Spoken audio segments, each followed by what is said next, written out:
আসসালামু আলাইকুম ওয়া বাৰাকাতুহু। আপোনালোকৰ ওপৰত আল্লাহৰ ৰহমত বৰকত আৰু শান্তি বৰ্ষিত হওক।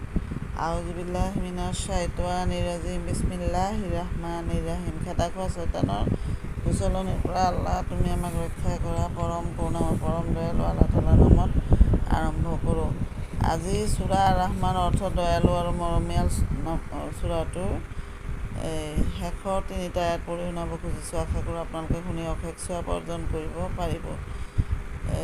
৭৪ নম্বৰ আয়াত। জান্নাতবাসীসকল সেউজীয়া দলিচা আৰু বহুমূলীয়া দুৰ্লভ ধুনীয়া সিংহাসনৰ গাদীযুক্ত আসনত বহি আৰাম কৰিব।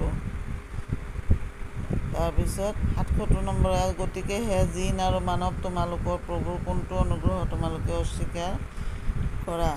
৭৮ নম্বৰ। অতি পুণ্যময় তোমাৰ প্ৰভুৰ নাম, যিজন মহিমাময় আৰু মহানুভৱ। তাবাৰাক ৰাব্বিকা জিল জালালি ৱাল ইকৰাম। এইটো মানে এৰাবিকত কয় শেষৰ আয়াতটো। তাবাৰাক ৰাব্বিকা জিল জালালি ৱাল ইকৰাম। তোমাৰ এইটো হৈছে অতি পুণ্যময় তোমাৰ প্ৰভুৰ নাম, যিজন মহিমাময় আৰু মহানুভৱ।